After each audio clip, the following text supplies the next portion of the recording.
Good afternoon, welcome to Bajirao institute current affair weekly classes. मैं गौतम कुमार सिंह आपका स्वागत कर रहा हूँ। वीकली क्लासेस जैसा कि 6 से 13 जनवरी के बीच में देखेंगे हम लोग। आप लोग जो जुड़े रहते हैं, पहले से जुड़े हैं, उनको पता है कि हम शुरू में जितने भी इम्पोर्टेंट न्यूज़ होते हैं उनकी थोड़ा ब्रीफ लेते हैं। इसके बाद हम उनको उस पर डिटेल अपने न्यूज़ को 5-6 टॉपिकों में बांट के देखते हैं, जैसे कि यूपीएससी के जो टॉपिक बटे हुए होते हैं। अब अगर देखें तो पहला इशूज आता है social political and various agencies में।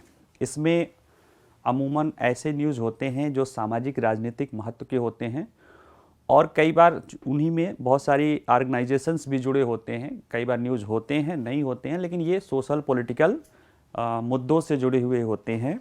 जो इसमें कुछ इकोनॉमिक टाइप के न्यूज़ दिखे होते हैं, लेकिन वो भी सोशल और पॉलिटिकल चीज़ों से जुड़े होते हैं। और वैसे भी हमारा जो जीएस का सिलेबस है वो इंटीग्रेटेड और होलिस्टिक अप्रोच का डिमांड करता है। उसको देखने का नज़रिया हमारा इंटीग्रेटेड होना चाहिए, होलिस्टिक होना चाहिए, यानी एक दूसरे से कनेक्टेड होना चाहिए। ठीक है, मैं कोशिश भी करता हूँ धीरे धीरे चीज़ों को समझाने की, एक दूसरे से जोड़ने की, नए तरह से अल्टरनेटिवली सोचने की। ठीक है, तो आइए देखते हैं। पहला ये मुद्दा है, अभी जयपुर में अखिल भारतीय पीठासीन अधिकारियों का सम्मेलन हुआ है।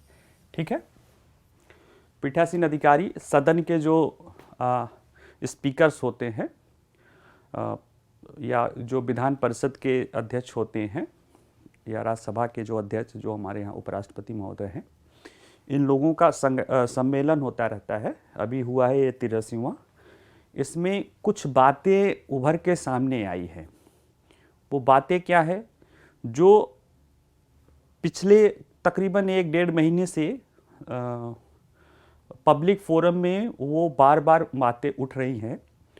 उसमें सबसे बड़ा मुद्दा है न्यायपालिका और विधायिका के बीच की शक्तियों का आपस में टकराना, या टकराना न भी कहो तो द्वंद्व कह सकते हो, संघर्ष कह सकते हो, कि एक दूसरे पर जो अंग हैं, सरकार के अंग हैं, वो एक दूसरे पे ये आरोप लगा रहे हैं कि वो हमारी शक्तियों में अतिक्रमण कर रहे हैं। ठीक है, कई बार न्यायपालिका में ऑब्जर्वेशन में भी, निर्णयों में तो नहीं, लेकिन जजेस अपने ऑब्जर्वेशन में, ओरल ऑब्जर्वेशन में भी इस तरह की बातें कहे हैं। भारत के कानून मंत्री भी ये बात बोले हैं और भारत के प्रधानमंत्री ने तो नहीं कहा, लेकिन भारत के उपराष्ट्रपति माननीय जगदीप जी धनखड़ जी ने एक सम्मेलन में भारत के मुख्य न्यायमूर्ति के सामने ही वो बात कही। फिर उसका रिप्लाई जो है कोर्ट में ओरल ऑब्जर्वेशन पे आया। फिर वो अपना जब पहला भाषण दे रहे थे उपराष्ट्रपति महोदय राज्यसभा में, तब उन्होंने वो बात कही और उसी तरह की बात यहाँ पे कही गई है।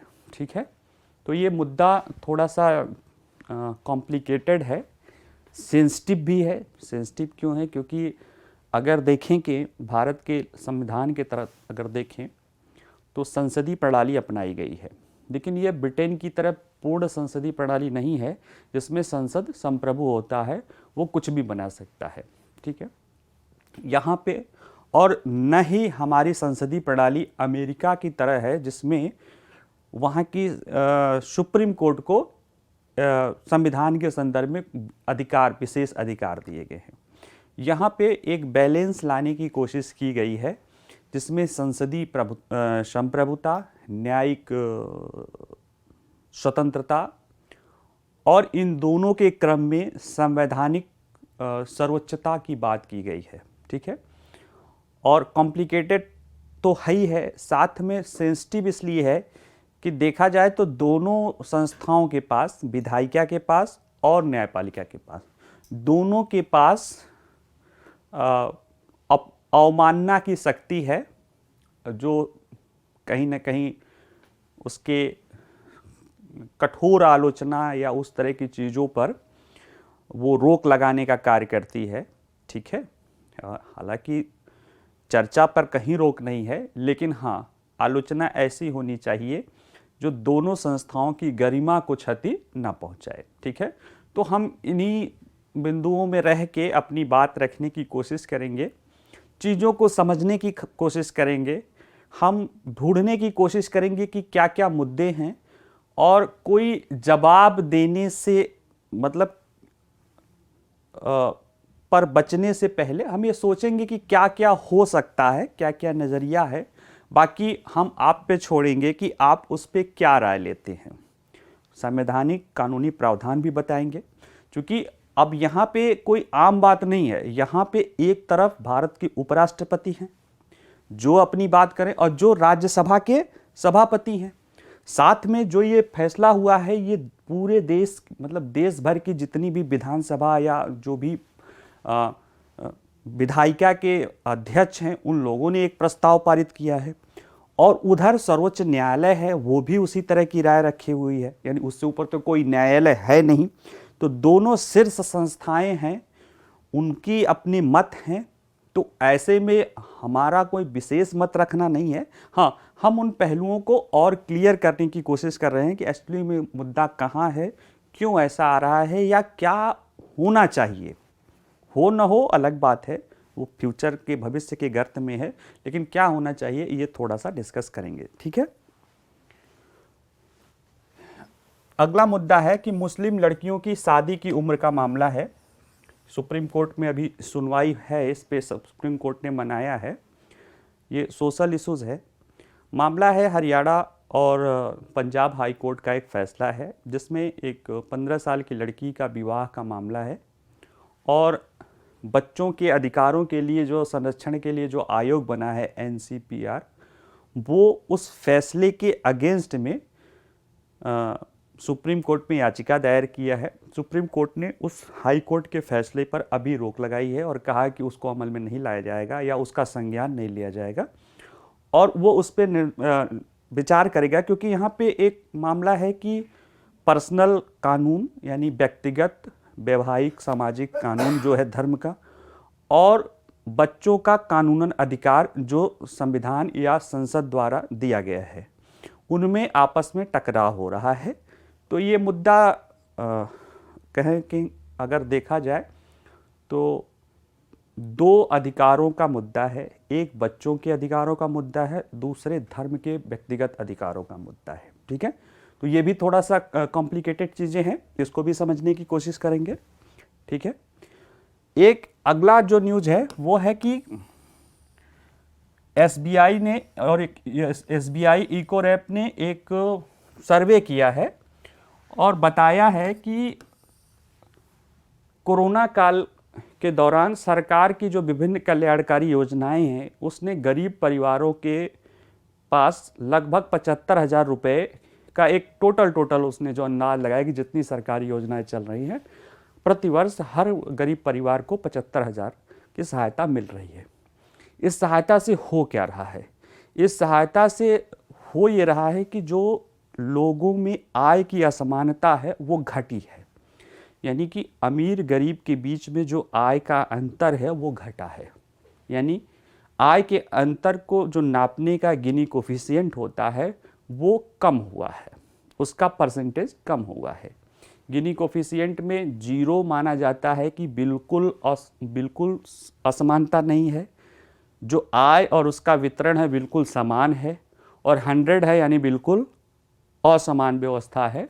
ठीक है, तो भारत का उसी के आसपास है, 30-35 के आसपास है, और ये बता रहा है कि उसमें सुधार हुआ है, यानी कि गरीबों की आय में वृद्धि हुई है, जिससे कि जो असमानता का स्तर है वो घटा है।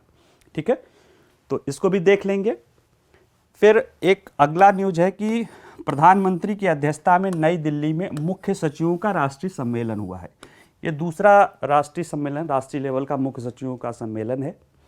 मुख्य सचिव किसी भी राज्य की मुख्य सचिव या चीफ सेक्रेटरी जिन्हें बोलते हैं, किसी भी राज्य की प्रशासनिक व्यवस्था का जो ब्यूरोक्रेसी होती है या जो पब्लिक सर्विस सर्वेंट होते हैं, उनका सर्वोच्च पदाधिकारी होता है। ठीक है, यानी वो राज्य प्रशासनिक व्यवस्था के शीर्ष पे होता है और कहीं ना कहीं जो राज्य प्रशासनिक व्यवस्था होता है उसका वो लीडर होता है, मार्गदर्शक होता है, उसका पॉलिटिकल बॉस चीफ मिनिस्टर होता है। ठीक है, तो प्रधानमंत्री इसकी अध्यक्षता में जो ये बुलाया गया था, इसमें प्रधानमंत्री ने वर्तमान में भारत की स्थिति और भविष्य में भारत के लिए संभावनाएं और चुनौतियां, इस पर मुख्य सचिवों को समझाया है, अपनी बातें बताई है और उम्मीद की है कि विभिन्न राज्य सरकारें जो आज अवसर उपलब्ध हैं और जो चुनौतियां हैं उसमें मिलकर एक कोऑपरेटिव फेडरलिज्म के रूप में, सहयोगी संघवाद के रूप में भारत के विकास को लेकर चलेंगे। ठीक है, जैसा कि आपको पता है भारत एक संघीय व्यवस्था है, यूनियन ऑफ स्टेट है। ठीक है, फेडरल नहीं, परिसंघीय नहीं, संघीय व्यवस्था है। उसमें दो इकाई हैं, केंद्र और राज्य, लेकिन ये दोनों इकाई आपस में एक दूसरे से मिलजुल कर अगर काम करेंगी तभी देश में लोगों का भला हो सकता है।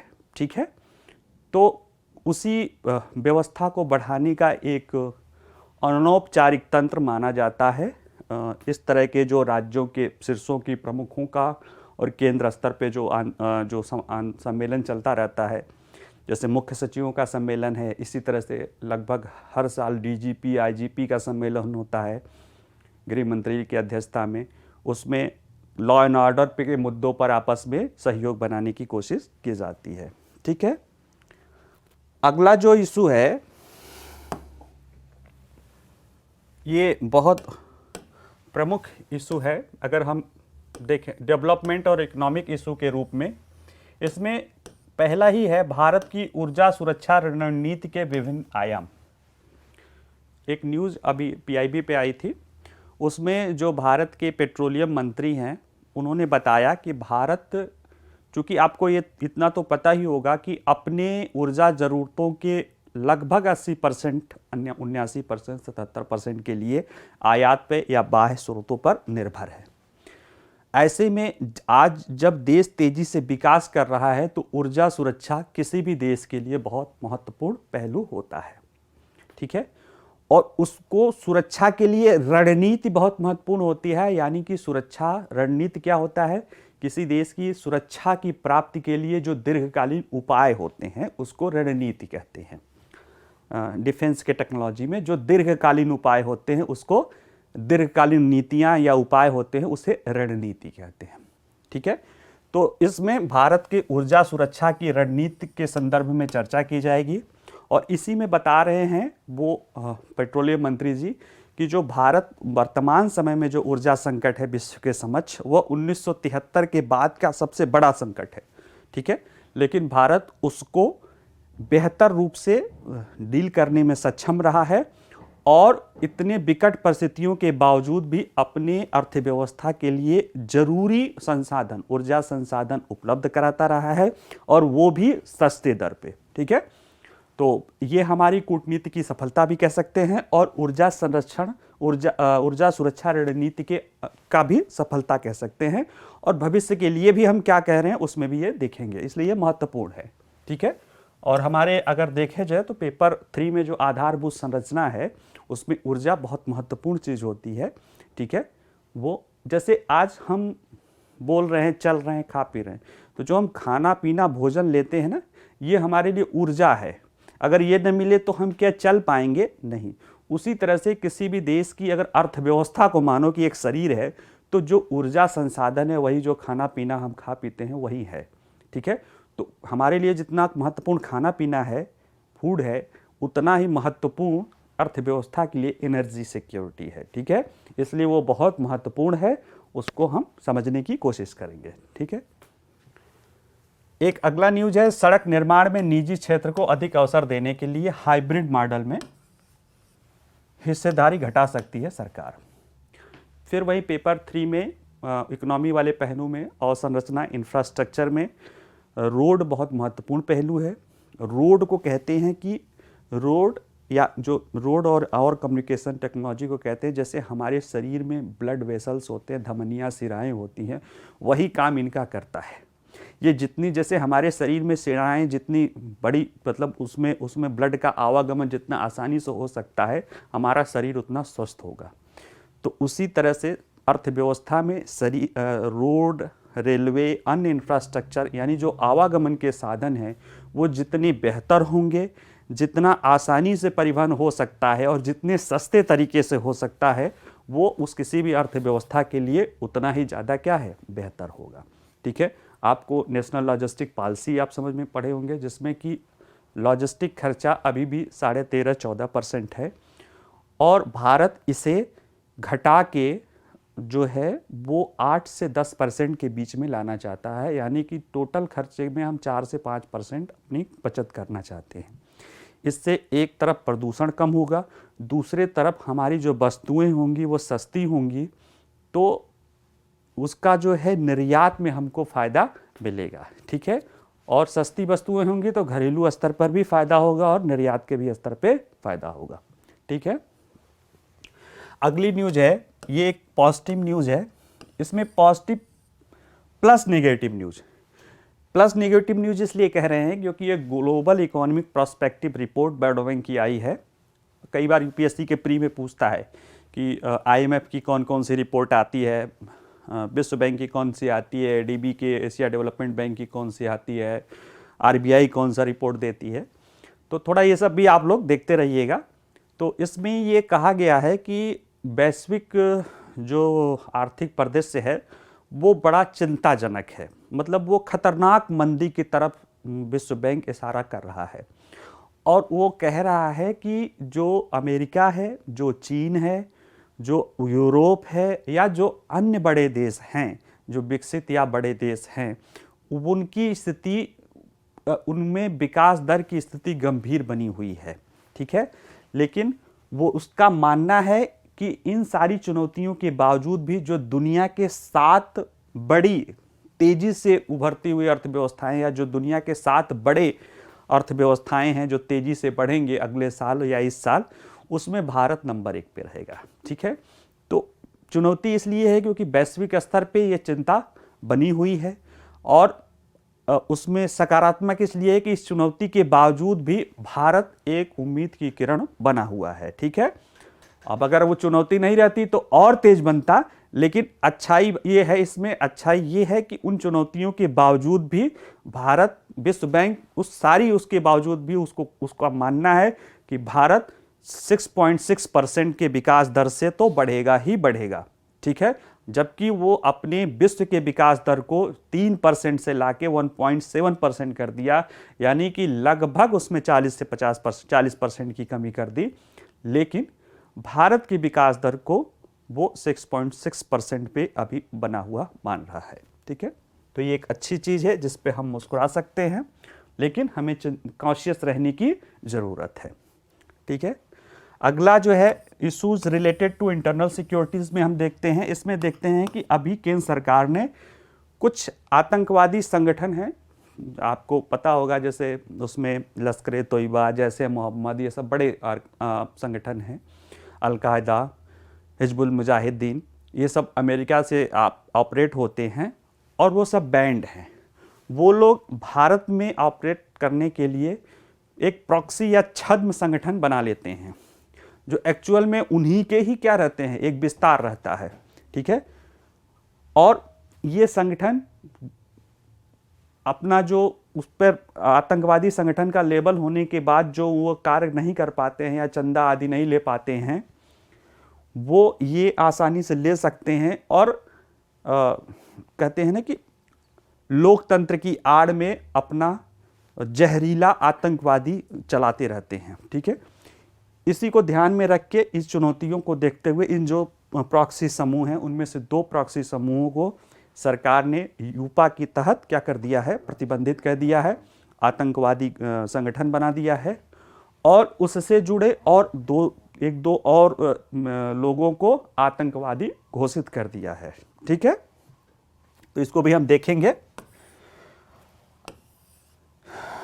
एक अभी न्यूज़ था, ये थोड़ा सा अच्छी भी न्यूज़ है कि भारत बीच के वित्तीय संबंधों में अब काला धन, जब भी आप लोगों को पहले याद होगा काला धन या ब्लैक मनी का नाम आता था, वैसे तुरंत स्विट्ज़रलैंड का नाम आ जाता था। वैसे स्विट्ज़रलैंड दुनिया का स्वर्ग कहा जाता है, जैसे भारत का स्वर्ग कश्मीर कहा जाता है।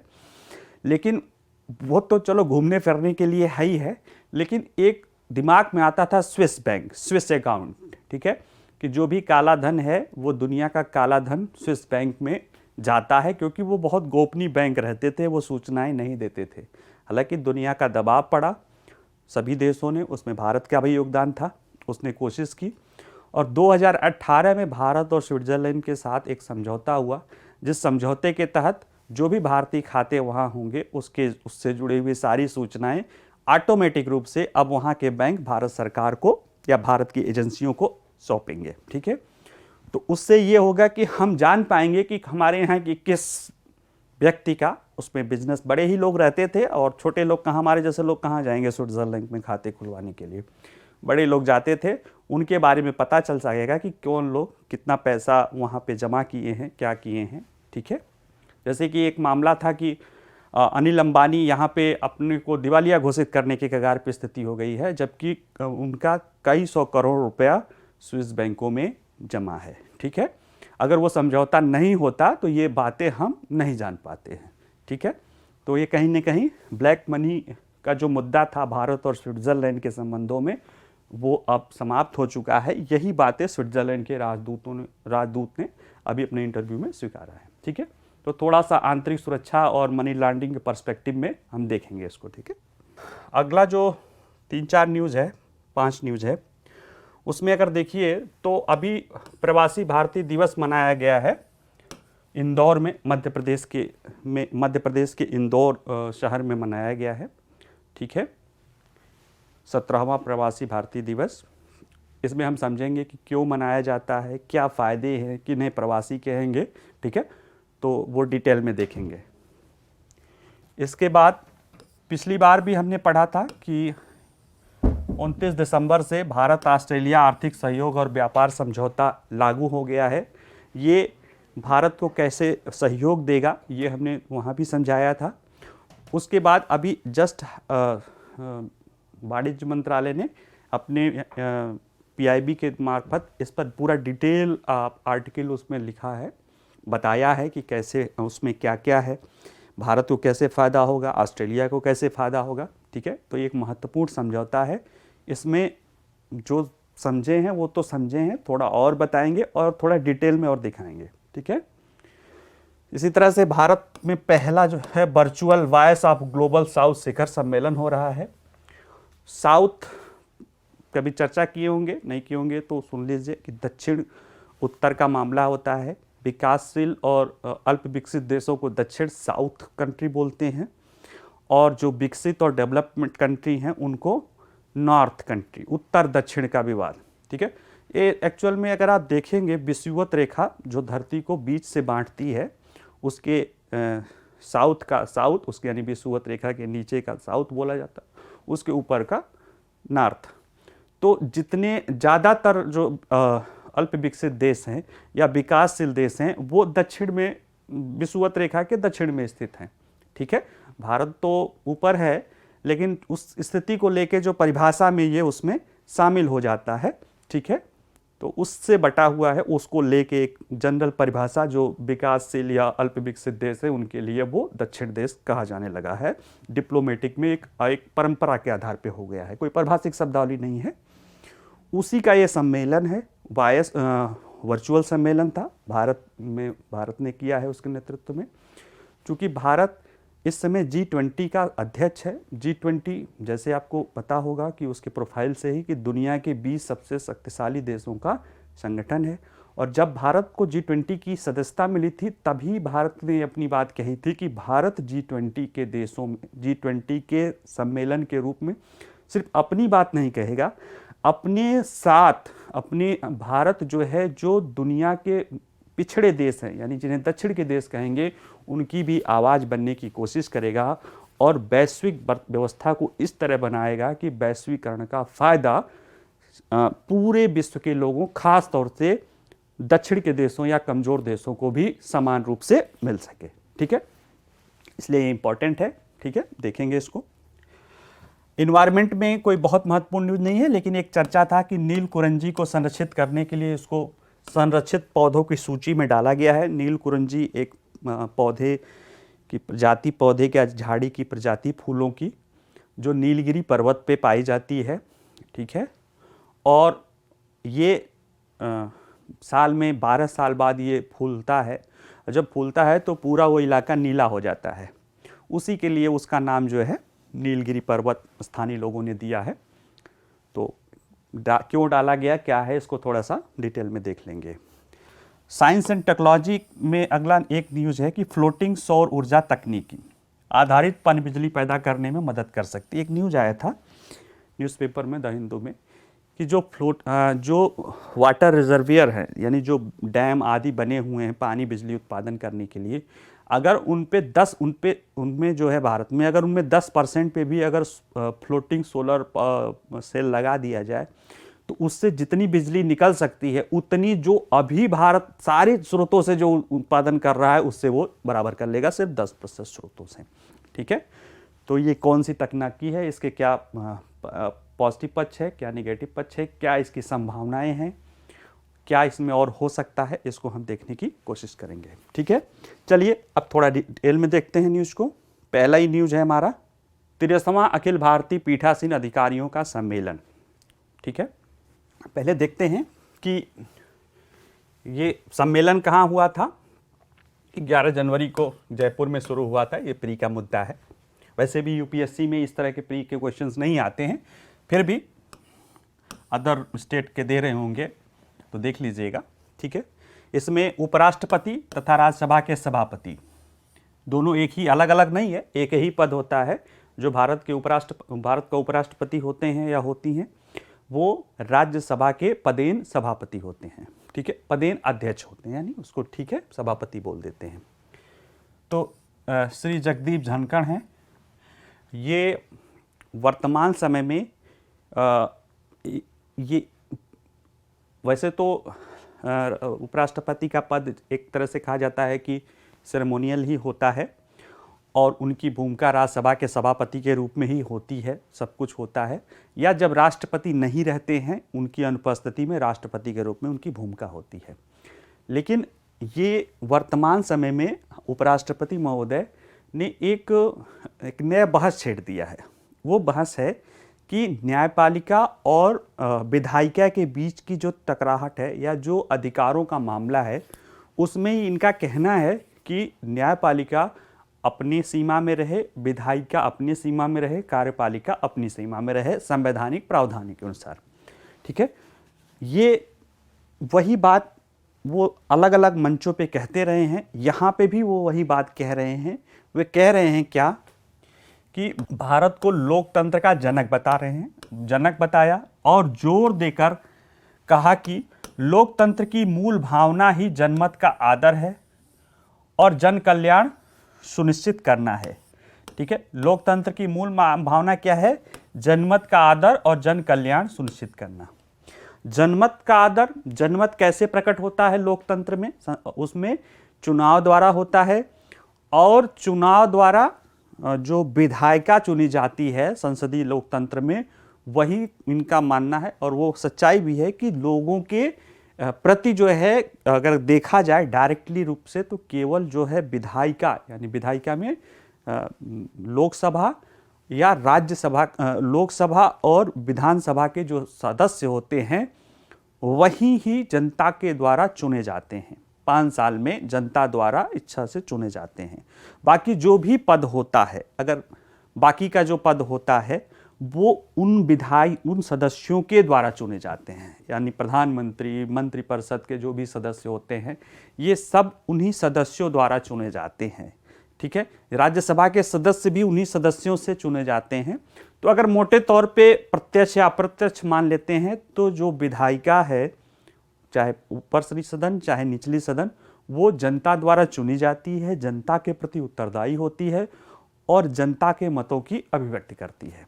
ठीक है, तो इसलिए ये कह रहे हैं कि लोकतंत्र की मूल भावना है कि जनमत का आदर होना चाहिए और जन कल्याण सुनिश्चित किया जाना चाहिए। ठीक है, यानी कि जो विधानसभा है या जो विधायिका है उसका सम्मान किया जाना चाहिए। ठीक है, और क्या कह रहे हैं, ये कह रहे हैं कि संवाद, विमर्श और बहस ही संसद और विधानमंडलों की कार्रवाई की सार्थक बनाते हैं। संवाद, विमर्श और बहस, यानी कि वो अपने संसदीय प्रणाली को भी ये बता रहे हैं, उनको समझा रहे हैं कि संवाद, विमर्श और बहस, डिसरप्शन नहीं, बाधा, अड़चन, रुकावट, धरना, प्रदर्शन ना, जो घटनाएं देखी जा रही हैं विधायिका में, विधानमंडल में कार्रवाइयों में देखी जा रही है, इसको नहीं। क्या है?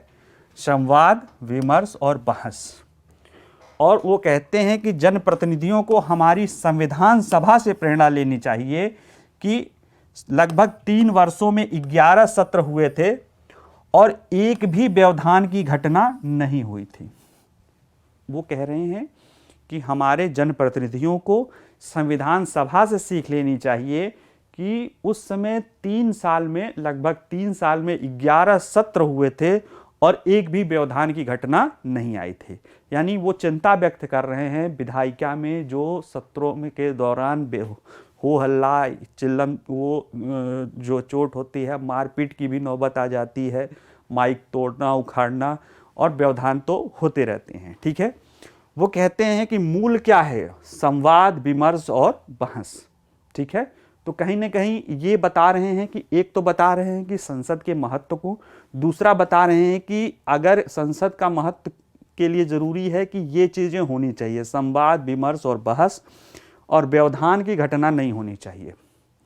और अगर वर्तमान समय में हम संसदीय प्रणाली में अगर चुनौतियों के रूप में देखें तो ये व्यवधान एक बहुत बड़ी चुनौती है, जिसके कारण संवाद, विमर्श और बहस की गुणवत्ता घट जाती है। कई बार तो शोर शराबी के बीच में ध्वनि मत से या उससे जो है बहुत महत्वपूर्ण विधान पास करा दिए गए हैं। ठीक है, तो ये कहीं ना कहीं जो जनमत की जो मूल भावना है उसके अगेंस्ट चली जाती है। ठीक है, फिर क्या कहते हैं उपराष्ट्रपति महोदय कि राज्यों के सभी अंगों के बीच सौहार्दपूर्ण संबंधों की जरूरत है, यानी टकराहट नहीं होना चाहिए, सौहार्दपूर्ण संबंध होना चाहिए सभी अंगों के बीच में। ठीक है, और बताते हैं कि लोकतंत्र तभी फलता फूलता है जब विधायिका, कार्यपालिका और न्यायपालिका तीनों परस्पर सहयोग और सामंजस्य के साथ जन अपेक्षाओं को पूरा करने के लिए काम करते हैं।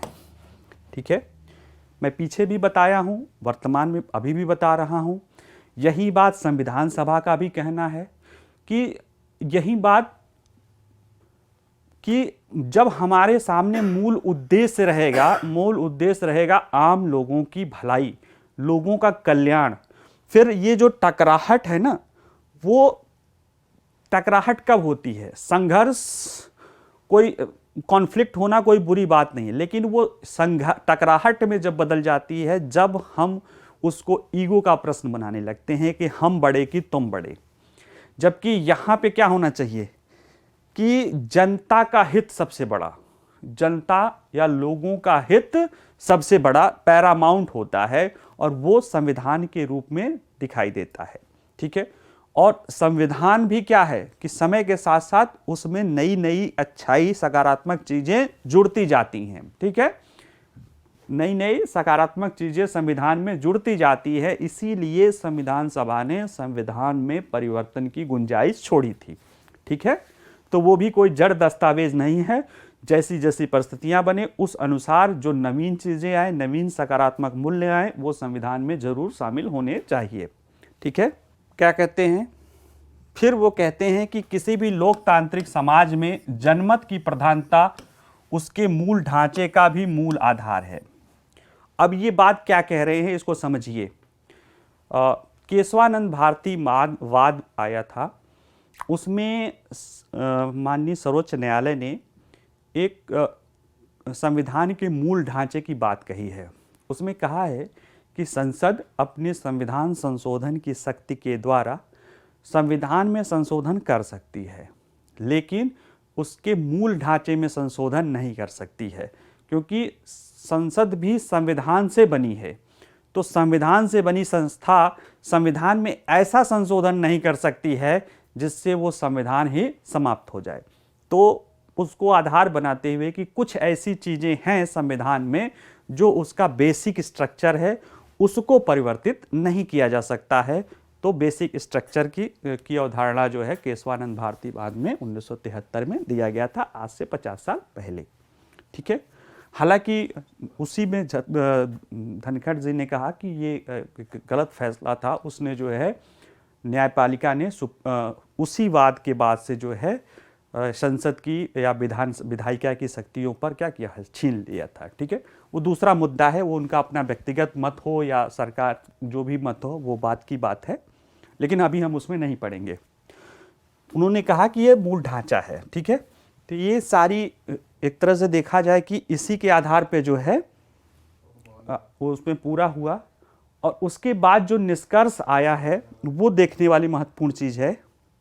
उसमें ये आया है कि जो यहाँ प्रस्ताव पारित किया गया है सम्मेलन का मुख्य निष्कर्ष, उसमें कहा गया है कि न्यायपालिका और विधायिका की अलग अलग शक्तियाँ हैं को मान्यता दी है संविधान में। वो कहा गया है कि इसमें ये मानता है कि विधायिका और न्यायपालिका की अलग अलग शक्तियाँ हैं और उन्हें संविधान द्वारा प्रदान की गई सीमाओं का सम्मान करना चाहिए। एक ये निष्कर्ष निकला है कि जो मामला आया था कि न्यायपालिका और विधायिका का, उसमें यहाँ एक प्रस्ताव पारित किया गया कि दोनों की संविधान द्वारा शक्तियाँ हैं और दोनों का एक दूसरे को सम्मान करना चाहिए। ठीक है। इसी बात को जो है यहाँ पे कहा गया है कि प्रस्ताव में कहा गया है कि इसने राष्ट्र के विधायी निकायों के माध्यम से कानून बनाने में भारत के लोगों की प्रधानता अपने पूर्ण विश्वास की पुष्टि की है। यानी कि भारत के लोगों के लिए जो कानून बनाने की शक्ति है वो विधायिका में है और वो महत्वपूर्ण है। ठीक है। और इसी में जो है लोकसभा के अध्यक्ष ओम बिरला जी कह रहे हैं कि विधायिका सर्वोच्च है क्योंकि इसके पास कानून बनाने का अधिकार है, इसलिए उम्मीद की जाती है कि सभी संस्थान अपनी सीमाओं के भीतर रहें। ठीक है। ये तो जो प्रस्ताव पारित किया गया है उन विधायिका और न्यायपालिका के जो मुद्दों पे थे उस पे अपनी बात कही गई है कि विधायिका कानून बनाने के क्षेत्र में सर्वोच्च है, न्यायपालिका न्याय प्रदान करने के क्षेत्र में है। दोनों को एक दूसरे की सीमाओं का सम्मान करना चाहिए। ठीक है। अब अगला जो है इसमें ये प्रस्ताव, एक समस्या जो दूसरा उन्होंने उठाया था, अगर जगदीप धनखड़ जी आप पीछे देखेंगे कि जो संवाद विमर्श आदि जो है विधायिका का मूल है और जो व्यवधान आ रहे हैं, जो रुकावटें आ रही हैं, जो गलत परंपराएं विधायी प्रक्रिया में पड़ गई हैं, उसके लिए क्या किया जाए। उसके लिए इसमें कहा गया है कि विधायिका के सदस्यों के लिए आचार संहिता की बात इसमें प्रस्ताव पास किया गया है। सम्मेलन द्वारा पारित प्रस्ताव में विधानसभाओं, विधान परिषदों, संसद में विधायकों यानी लेजिस्लेटर के व्यवहार को नियंत्रित करने के लिए एक आचार संहिता की मांग की गई है। ठीक है। कि कैसी आचार संहिता होनी चाहिए। हालांकि हर सदन का अपना रूल बुक होता है, उस रूल बुक के अनुसार वो काम करते हैं, लेकिन एक व्यापक आचार संहिता को वर्तमान की ज़रूरत माना गया है जो 21वीं सदी के भारत के 21वीं सदी के संसदीय लोकतंत्र की ज़रूरतों को, और जो जब आप ये बात उठा रहे हैं कि आप अपने को आम लोगों के प्रतिनिधित्व बता रहे हैं और बता रहे हैं कि विधायिका में जो है आप सर्वोच्चता रखते हैं, तो निश्चित रूप से आपको अपने आचरण में वो चीज़ें दिखनी चाहिए कि हाँ ये संस्था अब परिपक्व हो गई है और परिपक्व संस्था बताएगी कि वो लोकतंत्र के लोगों की जो इच्छाएं हैं, अभिलाषाएं हैं, उसकी अभिव्यक्ति है। ठीक है। तो इसलिए इन संस्थाओं को अपने अंदर सुधार करना पड़ेगा। इसी के लिए प्रयास है, वो अपने लिए एक आचार संहिता का भी प्रस्ताव इन्होंने पारित किया है। ठीक है। और संकल्प लिया है कि विधायी निकायों की प्रक्रिया संचालन के नियमों की व्यापक रूप से समीक्षा की जानी चाहिए और सदस्यों की अधिक भागीदारी होनी चाहिए। विधायिका के सदनों में अधिक उत्पादक कामकाज को भी सुरक्षित किया जाए और सर्वोत्तम प्रथाओं को शामिल करते हुए आदर्श समान नियम तैयार किए जाने चाहिए। जो जैसे अभी क्या है कि हर विधानसभा अपने अपने लिए नियम बनाती है, तो वो ऐसा बनाया जाए जो लगभग सभी जो विधानसभा के जो विधानसभा हो, लोकसभा हो, राज्यसभा हो, विधान परिषद हो, उनमें आचरण सदस्यों के लिए, चूंकि वो विधायिका के ही सदस्य हैं, तो उनके सभी के लिए एक समान बनाया जाए। ठीक है। और जो ये भी कहा गया है कि पार्टियों में विधानमंडल के सदनों में विशेष रूप से प्रश्नकाल के दौरान किसी भी व्यवधान के खिलाफ आम सहमति बनाने के लिए कहा गया है। ठीक है, तो ये व्यवधान के खिलाफ है। अब अगर हम कहते हैं ना कि उस पर हम जो कहा गया वो बता रहे हैं, जो मुद्दे हैं उनको जरा समझें, थोड़ा सा ज़्यादा डिटेल में न जाके थोड़ा सा देखिए। अभी जो आज लोग जो है, यानी जो सत्ता पक्ष के लोग हैं, वो न्यायपालिका से कह रहे हैं कि आप हमारी शक्तियों का अतिक्रमण कर रहे हैं, और जो विपक्ष के कुछ लोग हैं, जिसमें पूर्व मंत्री जो है, वित्त मंत्री पी चिदम्बरम भी हैं, वो सीनियर एडवोकेट हैं, कपिल सिब्बल जी भी हैं, और भी लोग हैं जो ये कह रहे हैं कि नहीं, ये जो धनखड़ जी कह रहे हैं ये कहीं ना कहीं न्यायपालिका की स्वतंत्रता पे हमला है, इस तरह से देखा जाए तो संविधान पे हमला है। हमें खुद अपना व्यक्तिगत याद है वो मामला, वो कौन सा मामला है नहीं, लेकिन ऐसे ही एक मामले में सुप्रीम कोर्ट के उस समय के सीजीआई थे, उन्होंने कहा था कि बड़ी अजीब विडंबना है हमारी कि आप आज जो बातें सत्ता पक्ष के लोग कह रहे हैं, कल यही आप विपक्ष में होंगे तो यही बातें आप कहेंगे, और जो आज विपक्ष में बातें कह रहे हैं कल सत्ता पक्ष में होंगे तो यही बातें आप कहेंगे।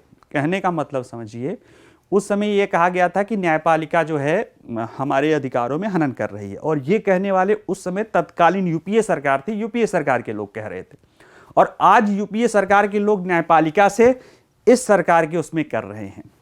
तो वही न्यायपालिका कहती है कि जब आप सत्ता पक्ष में रहते हैं तो कहते हैं कि न्यायपालिका हस्तक्षेप कर रही है, और जैसे ही आप सत्ता पक्ष से विपक्ष में जाते हैं, आप हमारे पास आ जाते हैं और कहते हैं कि सरकार से हमें बचाइए, या सरकार के जो इस तरह के वो हैं तो क्या करें, कहें हम करें तो क्या करें, आप लोग तय कर लीजिए कि करना क्या है।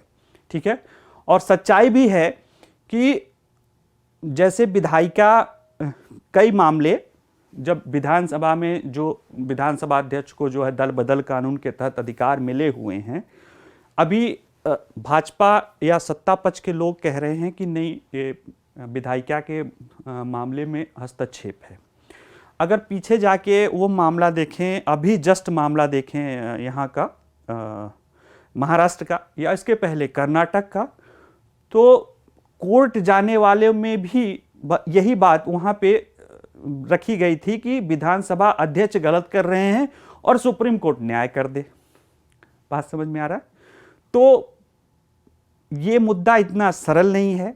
इस मुद्दे को सिर्फ लोकतंत्र में जनमत और न्यायपालिका के संदर्भ में भी देखना उचित नहीं है। क्यों? क्योंकि जैसे ही सरकार बदलती है, लोग दूसरे तरफ से यही मांग करते हुए नजर आते हैं। ठीक है। आज आप सोचते होंगे कि विधायिका आप बहुमत में हैं, तो आप सोचते होंगे कि विधायिका न्यायपालिका हमारे पर आक्रमण कर रही है। कल आप अल्पमत में होंगे तो आपका अगर कुछ होगा तो तुरंत न्यायपालिका में जाएंगे और कहेंगे कि वो बहुमत हम पे जो कर रही है। ठीक है। तो ये चीज़ें हैं, लेकिन कुछ समस्याएं हैं जो न्यायपालिका के लोग द्वारा, न्यायपालिका द्वारा ही खुद के लिए कही गई है कि कहीं ना कहीं उसको खुद के लिए ही एक लक्ष्मण रेखा खींचनी होगी। और जो मेरा मानना है और जो पहले भी मानना है कि कहीं ना कहीं अगर हर चीज़ के लिए, जो अभी कुछ मामले में, अभी जोशीमठ वाले मामले में सीजीआई का भी यही मत है कि हर मामले में अगर सुप्रीम कोर्ट इंटरफियर करने लगेगी तो ये गलत परंपरा बन जाएगा। फिर आप लोकतंत्र में सिर्फ सरकार, न्यायपालिका या कोर्ट ही नहीं होती है। लोकतंत्र में सरकार से अपनी बात मनवाने के सिर्फ चुनाव ही नहीं होते हैं, विकल्प 5 साल और भी बहुत सारे विकल्प होते हैं। जनमत, दबाव समूह, एनजीओ, राजनीतिक दल, विरोध प्रदर्शन, हड़ताल, शांतिपूर्ण हड़ताल, ये सारे उपकरण होते हैं जिसमें जनता संघर्ष करके अपने अधिकारों की प्राप्ति करती है और इस दौरान वो परिपक्व होती है। ठीक है। तो अगर हर मामले में एक आदमी जाके, दो आदमी, चार छह आदमी जाके कोर्ट में मांग करके और उसको कर ले, तो ये एक आसान विकल्प होता है, जिससे जो जो जनता में राजनीतिक प्रक्रिया द्वारा जो चीजें प्राप्त की जाती है, उसका कहीं ना कहीं मुझे लगता है कि उससे थोड़ा सा उस पर रुकावट आती है। ठीक है, तो न्यायपालिका को भी जो जजेस ने कहा भी है अभी हाल में, कि उसे भी कुछ समझना पड़ेगा कि हम कहां तक के मामलों को इंटरटेन करें। अगर आप हर छोटी बड़ी चीजों में जाएंगे तो फिर यह भी तो होगा कि अगर आप हर संस्था की उत्तरदायित्व तो एक डे बाय डे आधार पर लेने लगेंगे, और लोगों के जनमत पर, जैसे जो जनता द्वारा चुनी गई सरकार है, अगर आप उसको बिल्कुल प्रशासनिक व्यवस्था की तरह तुलना करेंगे, जो नियुक्त अपॉइंट लोग हैं उनकी तरह देखेंगे, तो फिर समस्या उत्पन्न हो जाएंगी। फिर वो जनता, चूंकि जनता को ये लग जाएगा कि कोई एक संस्था है जो हमारे ना, हम कुछ भी होगा तो हम वहां जाके ले लेंगे। नहीं, जनता को जागरूक होना पड़ता है, लोकतंत्र में लगातार जागरूक होना पड़ता है, और विभिन्न माध्यमों से अपनी बात सरकार तक पहुंचानी पड़ती है, और सरकार में, विधायिका में बैठे लोगों को भी एहसास कराना होता है कि हम 5 साल में एक बार नहीं जगते हैं, हम जगे हुए हैं, जागरूक हैं, जागरूक जनमत की बात होती है। इसलिए व्यापक रूप से, जैसा कि धनखड़ जी ने ही उसमें एक बात कही थी, हमारे राष्ट्रपति महोदया ने भी ये बात कही थी कि हमें लोगों का हित ध्यान रखना है।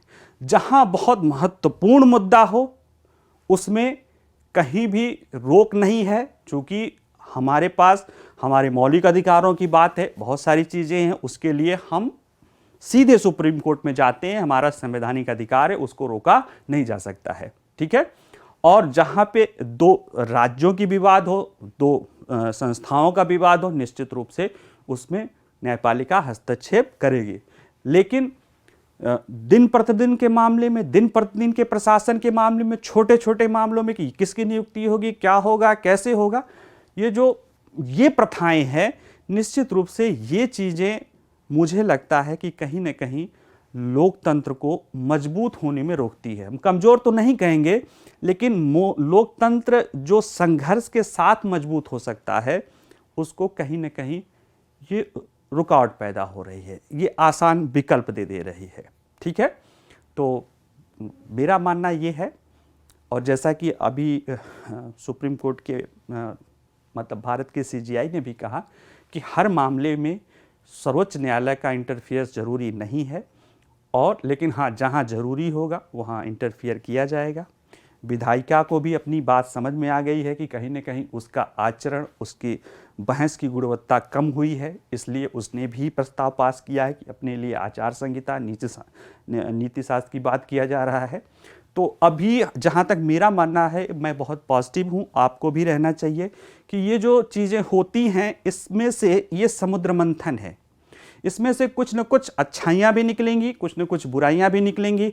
कोशिश ये होनी चाहिए कि बुराई कम से कम निकले, क्योंकि जो भी लोग बैठे हैं बड़े परिपक्व हैं, हमारा बहुमत बहुत परिपक्व है, हमारे यहाँ लोग बहुत परिपक्व हो गए हैं। संस्थाएं खासतौर से जो है, अगर देखा जाए तो सर्वोच्च न्यायालय या जो न्यायपालिका है वो बहुत पहले से चली आ रही है, तो वो भी काफ़ी परिपक्व संस्था हो गई है, और विभिन्न समयों पर उसने साबित किया है अपने निर्णयों के द्वारा। ऑब्जर्वेशन चाहे जो हो, उसमें अपने निर्णयों के द्वारा विभिन्न जजों ने ये साबित किया है कि वो कार्यपालिका का सम्मान करते हैं, न्यायपालिका का और विधायिका ने भी विभिन्न विधायिका के लोग ही अगर अल्पमत वाले सुप्रीम कोर्ट में बार बार जाते हैं, तो निश्चित रूप से उनका सम्मान कोर्ट के ऊपर बना हुआ है कि वहाँ से उन्हें न्याय मिलेगी। तो इसमें कोई राय देने की बात नहीं है। हाँ, हम एक उम्मीद कर सकते हैं कि एक बेहतर के तरफ ये बढ़े, और इसमें लोगों का हित ही प्राथमिक रहना चाहिए। ठीक है, बाकी इसमें जो बातें कही गई है वो यहाँ पे लिखी हुई है। बाकी जो संतुलित दृष्टिकोण है वो भी मैंने आपको बताया कि क्यों न्यायपालिका की ज़रूरत पड़ती है, क्योंकि यही लोग जब सत्ता में आते हैं, जो आज न्यायपालिका के पक्ष में हैं, सत्ता में आते हैं तो विरोध में होते हैं, जो विरोधी हैं वो जब सत्ता में आते हैं तो फिर वो न्यायपालिका की आलोचना करने लगते हैं। तो ये चलता रहता है। ठीक है, बाकी अब ये मामला है कि ये दूसरा मामला है, ये भी एक कॉम्प्लिकेटेड मामला है। एक तरफ है पर्सनल अधिकार धार्मिक रूप से दिया हुआ, जो अपना पर्सनल में व्यक्तिगत में जो पारिवारिक होता है, जिसमें विवाह, संपत्ति का बंटवारा, गोद लेने, उत्तराधिकारी आदि का जो मामला होता है वो पर्सनल राइट बोलते हैं। ठीक है, इसमें एक जो मामला है वो राष्ट्रीय बाल संरक्षण अधिकार संरक्षण आयोग NCPCR, यह एक वैधानिक संस्था है जो बच्चों के जुड़े हुए विभिन्न अधिकारों और प्रावधानों के लिए क्या है, एक नोडल एजेंसी है। इसके पास अपने मामले में सिविल कोर्ट का पावर है। ठीक है, तो न्यूज़ में पीछे मैंने दे ही दिया है, उसको आप लोग पढ़ लीजिएगा। यहाँ पे उसका ज़रूरी नहीं, यहाँ पे जो मामला है वो ये है कि ये जो संस्था है ये अभी एक कोर्ट में, सुप्रीम कोर्ट में एक अपील दायर की है। किसके खिलाफ दायर की है? हाई कोर्ट के फैसले, पंजाब और हरियाणा हाई कोर्ट का एक मामला था, उसके खिलाफ किया है, जिसमें एक मुस्लिम लड़की फैसला दिया है कि युवावस्था के मुताबिक 15 साल के बाद अपनी पसंद के व्यक्ति से शादी कर सकती है। ठीक है, ये कोर्ट का फैसला है। हाई कोर्ट ने माना है। एक मामला था जिसमें एक 26 वर्षीय व्यक्ति है, उसने जो है वो खुद जो है एक हैबियस कॉर्पस लिया है, मतलब सशरीर उपस्थित करने की रिट याचिका दायर की थी कि उसकी पत्नी को जो है बाल सुधार गृह में रखा गया है, वो 15 साल की है, उसकी विवाह है। वो कहता है कि हमारा पर्सनल लॉ ये अलाउ करता है, अतः जो है हमें हमारी शादी को जो है क्या किया जाए, वैधता प्रदान की जाए। ठीक है, तो कोर्ट ने कहा कि ठीक है, मुस्लिम पर्सनल लॉ 15 साल की उम्र की लड़की के ऊपर को जो है उसको वयस्क मानता है विवाह के लिए, कि वो विवाह के लिए अपना फैसला ले सकती है। और चूँकि मुस्लिम विवाह एक कॉन्ट्रैक्ट होता है और वो वयस्क होती है, तो वो कॉन्ट्रैक्ट में गई है, इसलिए उसका वो वैध है।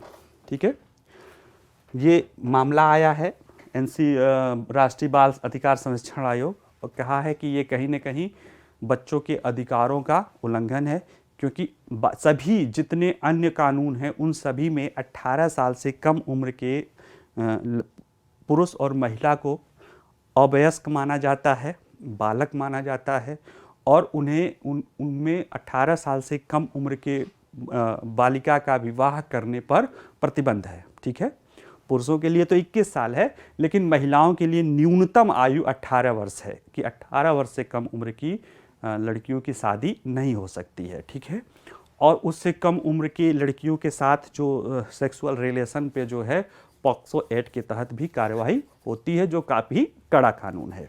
ठीक है, अब ये मामला है, सुप्रीम कोर्ट ने मुख्य न्यायाधीश ने इससे कहा कि हम इसको सुनेंगे।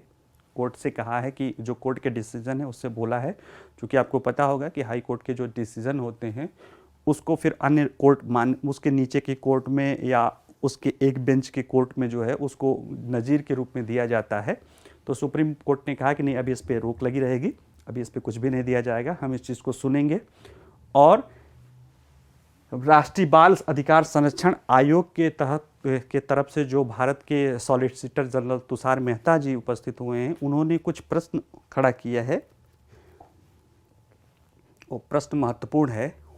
उसमें कहा गया है, जो कि सॉलिसिटर जनरल जो हैं तुषार मेहता NCPCR की ओर से हैं, पेश होकर कह रहे हैं कि पॉक्सो यानी कि बच्चों को जो है यौन शोषण से जो बचाने के लिए अधिकार है के तहत अपराधों से बचाव के लिए पर्सनल लॉ का इस्तेमाल करने के बारे में चिंता व्यक्त की है, और कहा कि 14, 15, 16 साल की मुस्लिम लड़कियों की शादी हो रही है, क्या पर्सनल लॉ इसका बचाव हो सकता है? पहला प्रश्न ये है कि क्या पर्सनल लॉ आपको कोई अपराध करने की इजाज़त देता है? दूसरा, क्या आप कस्टम या पर्सनल लॉ को एक आपराधिक अपराध के खिलाफ बचाव के रूप में पेश कर सकते हैं? ठीक है, तो ये दो प्रश्न हैं जिस आधार पे राष्ट्रीय बाल संरक्षण आयोग गया है कि कस्टम लॉ या सामाजिक नैतिकता, कस्टम लॉ यानी सामाजिक नैतिकता या धर्म का मामले को लेकर क्या ऐसे प्रावधानों का, ऐसे अपराध को भी दिया जा सकता है जो कानूनन और अंतर्राष्ट्रीय स्तर पे और अंतर्राष्ट्रीय मानकों पर भी जो है वो अपराध श्रेणी में है। जैसे कि भारत में ही केवल 18 साल की कम उम्र की लड़कियों के लिए ये प्रतिबंध नहीं है। अगर पूरे विश्व क्रॉस विश्व में देखा जाए तो सेक्सुअल मतलब जो 18 साल से कम उम्र के बच्चियों के साथ या बच्चों के साथ सेक्सुअल ऑफेंस जो है वो बहुत ही कड़ा पनिशेबल ऑफेंस माना जाता है। ठीक है, तो भारत में जो है वो कोई अलग नहीं है। ठीक है, हालांकि जो मुस्लिम पर्सनल लॉ है उसमें विवाह की उम्र कम है, और सिर्फ मुस्लिम पर्सनल लॉ ही नहीं, ये मामला थोड़ा और बढ़ेगा। अगर आप इसको और बड़ा देखेंगे तो कई सारे भारत में जनजातियां हैं जहां की जिनकी शादी की उम्र 15-16 साल होती है। ठीक है, और वो बेचारे शादी करते हैं, उनको नहीं पता, जैसे अब पता नहीं है, परंपरा के आधार पे कर रहे हैं, लेकिन चूंकि इनको तो अपने पर्सनल लॉ के आधार पे चलो संरक्षण मिला हुआ है, ये उस आधार पे दावा, हालांकि देखिए वो बाल संरक्षण में है, ये पति जेल में है। ठीक है, तो आप उन अपराधों की सजा यहाँ पे मिल रही है जो सोच समझ के नहीं किया गया है। ठीक है, अगर कोई चीज़ परंपरा में चली आ रही है, कोई प्रथा चली आ रही है, उसके आधार पे कोई कर रहा है और उसको जेल जा रहा है, तो उस समाज के बहुत सारे लोग कहते हैं कि ये फिर तो कहीं ना कहीं नाइंसाफ़ी हुई। ठीक है, एक जो बच्चों को कम उम्र की बालिकाओं के साथ जो ज़बरदस्ती किया जाता वो, और एक जो प्रथागत व्यवस्था है उसके आधार पर भेदभाव करने की तर्क दिया जाता है। मैं नहीं कह रहा हूँ कि ये तर्क सही है, इसके आधार पर भेदभाव करने के तर्क दिए जाते हैं। कहते हैं कि जो प्रथागत व्यवस्था है उसको इससे अलग करना चाहिए। लेकिन आज जब हम आधुनिक समाज में हो गए हैं और हमसे मांग की जा रही है कि हमारे लिए जो आचरण हो, जो चरित्र हो या जो व्यवस्थाएं हो वो सर्वकालिक प्रवृत्ति की हों। ठीक है, ऐसे में ऐसी प्रथाएं जो सर्वकालिक मानदंडों, मानव अधिकारों, बच्चों अधिकारों के आदि के उल्लंघन में हो, क्या उनको छोड़ा नहीं जा सकता है या उनको पालन करना क्या जरूरी ही है? ये प्रश्न कोर्ट में तो है ही है, ये प्रश्न उन समाज के लिए भी है, चाहे जो मुस्लिम समाज हों या जो जनजातीय समाज हों, उनके लिए भी है कि जो प्रथाएं जब लाई गई थी तो केवल उन्हीं के यहाँ नहीं थी, वो लगभग सभी समाजों में उसी तरह के कम उम्र में शादियां होती रही हैं। ठीक है, लेकिन अब जब समय बदल गया है, चीज़ें बदल गई है और हम उन चीज़ों को से आगे निकल गए हैं और हमने कुछ ऐसे बच्चों के सुरक्षा के लिए कुछ ऐसे कानून बना रखे हैं जो अंतर्राष्ट्रीय मानकों पर आधारित हैं। ये भी आप नहीं कह सकते कि ये हमारे लिए भेदभाव है क्योंकि किसी एक कम्युनिटी का है, ये अंतर्राष्ट्रीय मानकों पर स्टेब्लिश्ड स्टैंडर्ड पे आधारित है। तो क्या हम इसको छोड़ नहीं सकते हैं? अब ये जो मामला है अब सुप्रीम कोर्ट में है, हाई कोर्ट ने तो सामाजिक मूल्यों को, सामाजिक प्रथाओं को ज़्यादा महत्व दिया है बच्चों के अधिकारों वाले अधिकार से। अब देखते हैं कि सुप्रीम कोर्ट इस पे क्या निर्णय लेता है। ठीक है, वैसे भी अनेक मामला अगर ये देखा जाए तो ये अधिकार और सामाजिक मुद्दा तो है ही है, ये नैतिकता वाला मुद्दा भी है। आपका जो fourth paper, GS paper fourth होता है, जिसमें सोशल मोरलिटी यानी कि जो धर्मगत, सामाजिक, प्रथागत जो परंपराएं होती हैं, और कॉन्स्टिट्यूशनल मोरलिटी। अब ये जो बच्चों के अधिकारों की बात है, ये कहीं ना कहीं संवैधानिक नैतिकता की बात है, जो यूनिवर्सल टाइप का एथिक्स की बात है। मतलब ये इसको ये मान्यता मिली है कि 18 साल से कम उम्र के बच्चों को वयस्क नहीं माना जाता है, यानी उससे कम उम्र के तो बच्चों को वयस्क नहीं माना जाता है किसी भी तरह के समझौते करने के लिए। और वो नहीं, जितने भी आधुनिक समाज है या आधुनिक परंपरा है लीगल सिस्टम में, ऐसे में उससे कम उम्र के बच्चों की शादी और वैवाहिक संबंध ये कहाँ तक नैतिक है? ये प्रश्न कानूनन से ज़्यादा नैतिक है, क्योंकि अब इसका फैसला दो कानूनों में टकराव है। ठीक है, एक टकराव है कि पर्सनल लॉ मौलिक अधिकारों का है, संविधान में धर्म में उल्लेखा धर्म की जो परंपराएं हैं उसको मानने का है। दूसरा बच्चों का ये भी उसमें है, बच्चों की सुकुमार अवस्था ये भी मौलिक अधिकार है।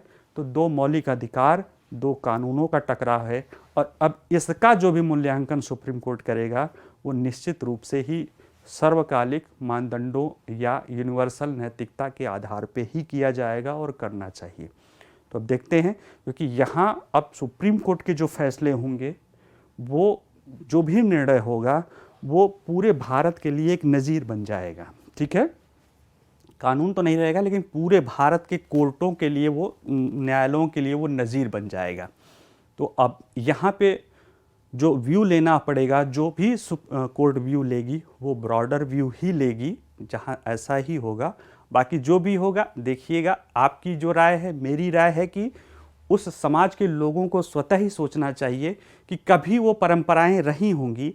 आज जब समाज में परिवर्तन हो गया है, आधुनिकता का विकास हो गया है और ये माना जाने लगा है कि सर्वकालिक सभी समाजों में ये माना जाने लगेगा, जितने आधुनिक समाज हैं, कि बच्चियों की शादी या उनके साथ जो वैवाहिक संबंध है वो 18 साल से कम 18 साल या उससे बाद होना चाहिए।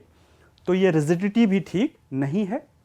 बाकी अब इसमें क्या होता है, जो होगा वो फिर हम आगे बताएंगे आपको, जैसे हर बार बताते हैं। अगला मामला है SBI इकोरैप की रिपोर्ट है। इस रिपोर्ट में कहा गया है कि भारत सरकार के जो कल्याणकारी कार्यक्रम हैं, इससे गरीब परिवार को सालाना 75,000 रुपये की मदद मिली है। ठीक है, ये SBI ने और इकोरैप संस्था ने मिलके ये एक रिसर्च किया है कि मुफ्त अनाज वितरण का देश में गैर बराबरी का, मुफ्त अनाज जैसे कोविड महामारी के दौरान जो मुफ्त अनाज वितरण रहा उसका देश में क्या प्रयोग हो रहा। ठीक है, तो इस रिपोर्ट में कहा गया कि कल्याणकारी कार्यक्रमों से गरीब परिवार को सालाना 75,000 रुपये की मदद प्राप्त हुई। दूसरा, और क्या खुलासा हुआ कि फ्री राशन वितरण से देश के कई पिछड़े राज्यों में इनकम असमानता, आय की असमानता में भारी कमी आई है। ठीक है, इससे छोटे किसानों को भी हाथ में भी पैसा पहुंचा है। ठीक है, और क्या कह रहा है, इससे क्या हुआ है कि गरीबों में, सबसे गरीब लोगों के बीच फ्री अनाज वितरण कैसे धन वितरण को प्रभावित कर रहा है, इस पे उसने रिसर्च किया था। और उसने स्टडी में पाया गया, इसमें 20 राज्यों में गिनी इंडेक्स पर चावल की खरीद का प्रभाव विश्लेषण किया गया और 9 राज्यों में गिनी इंडेक्स पर गेहूं की खरीद के आधार पर देखा। गिनी इंडेक्स क्या है, अगर देखिए तो ये है किसी विशेष क्षेत्र में रह रहे आबादी में आर्थिक असमानता का एक मैथमेटिकल उपाय है। यह इंडेक्स जनसंख्या के सदस्यों के बीच आय या धन के वितरण पैमाने को नापता है। यानी जैसा कि विश्व बैंक परिभाषित करता है कि जैसे कोई भी देश है उसमें GDP होता है, सकल घरेलू उत्पाद, यानी उसको फिर आय मान सकते हैं देश का। वो आय कैसे लोगों में बटा है, यानी कि सभी, मान लिया जैसे कोई एक परिवार है, एक देश को एक परिवार मान लो, उस परिवार में 100 लोग हैं, बड़ा परिवार है, छोटा नहीं, 100 लोगों का परिवार है एक देश। उसमें कोई इनकम हुआ, हम मान लिया हम भी उसी के सदस्य हैं, हम कुछ कमाए, कुछ और कमाए, ऐसे करके एक इनकम हुआ। ठीक है, इनकम हुआ, तो वो इनकम कैसे बटा है। अगर वो जैसे सभी उस परिवार की आय 100 रुपये है या 10,000 है या 1 लाख है और 100 लोग हैं, अगर सब में इस 1,000 रुपये सबके पास है तो इसका मतलब बिल्कुल समान बटा हुआ है। ठीक है, बात समझ में आ रहा है। प्रति व्यक्ति आय भी जो है 1,000 रुपये हुई 100 लोगों के परिवार में, और बंटवारा भी अगर 1,000 हुआ तो इसका मतलब है कि बहुत समान परिवार है, वहाँ पे बड़ी समानता है, क्योंकि आय जो है और या उपभोग लोगों में बराबर बटा हुआ है। लेकिन ऐसा होता नहीं है, ये बहुत आदर्श स्थिति होती है। एक आदर्श स्थिति और क्या हो सकती है कि मैं उसमें एक हिस्सा हूँ और वो जो 1 लाख रुपए पूरा परिवार साल का कमा रहा है वो सबका सब मेरे पास आ जाए और सबके पास 0-0 हो जाए। तो प्रति व्यक्ति आय तो सबकी 1,000 हुई, लेकिन मेरी आय 1 लाख, बाकी सबकी 0। तो ये क्या स्थिति हुई कि वहाँ पे आय का वितरण सबसे ज़्यादा क्या है, असमान है। ठीक है, ये दोनों आदर्श स्थिति है। पहली स्थिति को गिनी कोफिशिएंट के में 0 माना जाता है, यानी पूर्ण समानता, और दूसरी स्थिति को माना जाता है पूर्ण असमानता। ऐसी स्थिति अमूमन नहीं पाई जाती है। ठीक है, और शुरू में जैसे जैसे आय बढ़ती है, जैसे जैसे अर्थव्यवस्था तेजी से बढ़ता है, तो पहले असमानता कम रहती है क्योंकि ज़्यादातर लोग गरीब रहते हैं, उसमें कुछ हिस्सों को रहती है, लेकिन जैसे जैसे बढ़ती है ये असमानताएं भी तेजी से बढ़ती है। ठीक है, तेजी से बढ़ती रहती है। ठीक है, फिर एक पॉइंट ऑफ टाइम पे जाके फिर ये धीरे धीरे समान वितरण होता रहता है। इस समान वितरण में राज्य की बहुत भूमिका होती है। ठीक है, अपने आप तो होगा नहीं, राज्य इसके लिए प्रयास करता है। राज्य क्या करता है, कर लेता है, तो जो ज़्यादा इनकम वाले उनसे कर लेके अन्य लोगों के लिए सामाजिक आर्थिक विकास की परियोजनाएं चलाता है, उनमें ज़रूरतमंदों को खाद्यान्न, भोजन, आवास आदि चीज़ें देता है। इससे क्या होता है कि राज्य एक समकारी प्रभाव उत्पन्न करता है। ठीक है, ये राज्य की अगर योजनाएं लोक कल्याणकारी देखते हैं तो राज्य जो है, जो वर्तमान लोक कल्याणकारी राज्य है, वो इन असमानता को कम करने का प्रयत्न करता रहता है। ठीक है, अगर हम गिनी कोफिशिएंट को देखें, टर्मिनोलॉजी के रूप में देखें, तो ये बताया जाता है कि ये एक्सेस हुआ, ये कहा जाता है कि पूर्ण समानता, पूर्ण समानता, और ये स्थिति होती है, इसको कहते हैं लॉरेंज वक्र, लॉरेंज वक्र। ठीक है, ये स्थिति पाई जाती है। ये एरिया होता है ए, यानी पूर्ण समानता से जो लॉरेंज वक्र की स्थिति होती है ये, और ये एरिया होता है बी, यानी जो ऐसे स्थिति होती है लॉरेंज वक्र से इसके बीच की। तो गिनी गुणांक जो होता है जी, उसको कहते हैं a by a plus b into 100। ये परसेंट के रूप में निकाला जाता है हमको, यानी कि जैसे जैसे ये लॉरेंज वक्र इसके करीब आता जाता है, यानी कि ए की वैल्यू जो है घटती जाती है, ये 0 होता जाता है।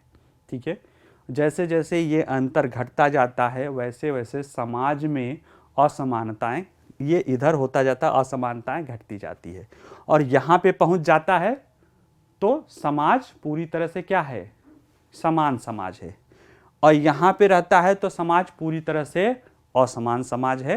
ये दोनों स्थिति आदर्श होती है, ये 0 से 100 के बीच में होती है। भारत के संदर्भ में देखें तो भारत के संदर्भ में 30, 32, 35% के आसपास रहती है। ठीक है, बस ये इतना ही बताती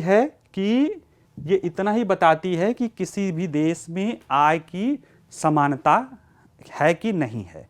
अगर गिनी गुणांक कम है तो समानता है, ज़्यादा है तो नहीं है। ठीक है, यानी इसको 0 से 100% या 0 से 1 के बीच में लेते हैं। इसमें यह देखा गया कि जो सरकार ने ये योजनाएं चलाई थी, इससे लोगों की, जब गिनी गुणांक पे नापा गया तो ये पता चला कि लोगों की आय में असमानताएं घटी हैं। कैसे घटी हैं? एक तो जब सरकार ने अब बताया कि लगभग 75,000 जो है प्रति परिवार गया, तो उससे उसको आय बढ़ी भोजन के रूप में, अन्य योजनाओं के रूप में। दूसरे, सरकार ने जब अपने खाद्यान्न के लिए जब खरीदारी शुरू की तो उससे जो गरीब किसान थे उसमें उनको पैसा मिलने लगा। ठीक है, पहले जो है सरकार कम खरीदारी करती थी, तो जो बड़े किसान थे सोसाइटी आदि, मंडी आदि में, उन्हीं का ज़्यादा जाता था। बाकी जो छोटे किसान थे वो मजबूर थे, वो कम बिक्री होती थी तो जो बिचौलिए थे वो सस्ते रेट पे ले लेते थे। लेकिन जब सरकार ने खरीद बढ़ाई तो एक तो सरकार की खरीद बढ़ी तो मंडी में भी रेट मिलने लगा और बिचौलिए भी बड़े हुए, मजबूर हुए ज़्यादा रेट देने के लिए। ठीक है, इससे क्या हुआ कि किसानों की भी आय, गरीब किसानों की भी आय बढ़ी, और दूसरे जो सरकार ने इस अनाज को फ्री या बहुत सस्ते रेट पे बहुत गरीब से गरीब वर्ग को दिया, उससे उनकी भी क्या हुई, आय में वृद्धि हुई। ठीक है, अनाज आया, पैसे के आया, तो कहीं ना कहीं उनके संसाधन में वृद्धि हुई। जो अनाज खरीदने के लिए जो पैसा खर्च करते थे, अब वो क्या करेगा, बचने लगा। ठीक है, और भी सरकार बहुत सारी योजनाएं चला रही थी क्या है, जिससे लोगों की आय क्या हो रही है, बढ़ रही है, गरीब से गरीब लोगों की। ठीक है, तो इससे क्या हो रहा है कि लोगों की आय में जो अंतर है वो कम हो रहा है, यही ये रिपोर्ट कह रही है। तो ये किसी भी देश के लिए, उसके विकास के पैमाने के लिए, जैसे अगर देखा जाए कि किसी भी देश, कोई भी देश के विकास के पैमाने क्या हैं, तो जीडीपी है, जीडीपी दर है, प्रति व्यक्ति आय है, ठीक है, और गिनी गुणांक का कम होना भी उसमें एक होता है, क्योंकि प्रति व्यक्ति आय भी, चूंकि जीडीपी देश के आधार पर सही आंकड़े नहीं बताती। ठीक है, हम आज कह सकते हैं कि दुनिया की 5वीं सबसे बड़ी अर्थव्यवस्था है, लेकिन जब जनसंख्या से भाग देते हैं प्रति व्यक्ति आय के आधार पे, तो हम बहुत नीचे चले आते हैं। ठीक है, तो ये जनसंख्या विभिन्न देशों में जनसंख्या के आधार पे जो है गुणवत्ता को नहीं बताता है। ठीक है, और उसमें भी जब हम गिनी गुणांक के आधार पे देखते हैं, जो हमारी प्रति व्यक्ति आय है, अगर वो ज़्यादा हो रही है और गिनी गुणांक भी बढ़ रहा है, तो ये पता चलता है कि जीडीपी क्रिएट हो रही है, वेल्थ क्रिएट हो रहा है, प्रति व्यक्ति आय बढ़ रहा है, लेकिन उसका बड़े पैमाने पे जो है क्या है, केंद्रीकरण जो है, कंसंट्रेशन छोटे से ऊंचे वर्ग में ही होता जा रहा है, नीचा वर्ग और गरीब होता जा रहा है, या कंपैरेटिवली गरीब होता जा रहा है। ठीक है, तो कहीं ना कहीं जीडीपी और पर कैपिटा इनकम के साथ साथ human development index, poverty index और गिनी गुणांक, ये सारी चीज़ें मिला के देखेंगे तो जो प्रॉस्पेरिटी है, जो ना समृद्धि समानता की तरफ बढ़ती है, वो स्पष्टता दिखाई देने लगती है। ठीक है, बाकी इसमें जो प्री के ज़्यादातर आंकड़े हैं आप देख लीजिएगा। ठीक है, जैसे इसमें लाभार्थियों की संख्या बताया गया है कि सबसे ज़्यादा उत्तर प्रदेश में है, फिर बिहार में है, फिर महाराष्ट्र में, पश्चिम बंगाल में कितने हैं। ठीक है, तो टोटल ये आप उसको, जो अगला न्यूज है वो है मुख्य सचिवों का राष्ट्रीय सम्मेलन। ठीक है, अब अगर मुख्य सचिव की स्थिति, पहले आप लोग जानते होंगे, नहीं जानते तो सोच लीजिए कि मुख्य सचिव की स्थिति होती क्या है। थोड़ा अगर देखें, ये कोई राज्य है, ठीक है, राज्य में सरकार है, सरकार यानी कि मंत्रिपरिषद,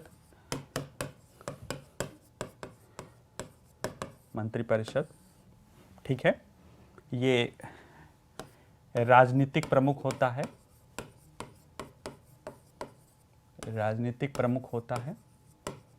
ठीक है, और इसके नीचे राज्य प्रशासन होता है, राज्य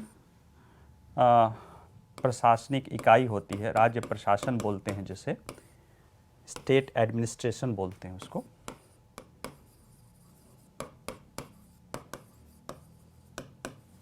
ठीक है, इसमें विभिन्न विभाग होते हैं। ठीक है, कई सारे विभाग, इन विभागों के प्रमुख जो होते हैं वो विभाग प्रमुख या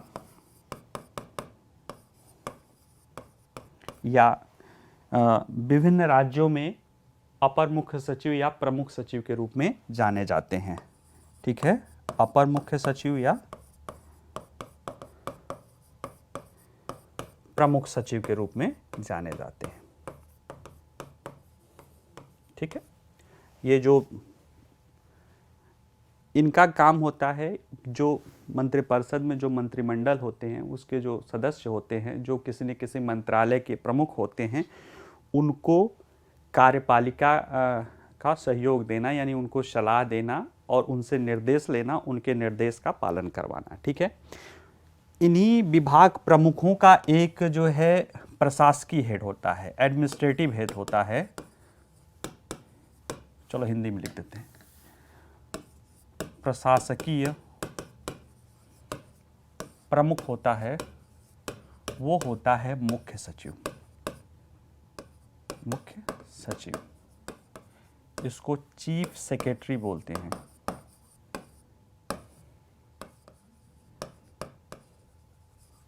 सीएस, चीफ सेक्रेटरी। ठीक है, ये राज्य प्रशासनिक व्यवस्था का हेड होता है, सर्वे सर्वा होता है।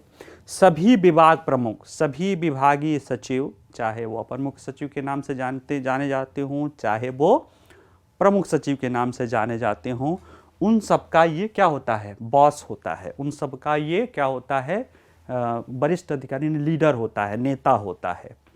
वो पूरे प्रशासनिक व्यवस्था पे नियंत्रण रखता है और पूरे प्रशासनिक व्यवस्था पे समन्वय करता है। ठीक है, ये दोहरी भूमिका निभाता है, एक राज्य प्रशासनिक व्यवस्था के प्रमुख के रूप में, चीफ सेक्रेटरी के रूप में।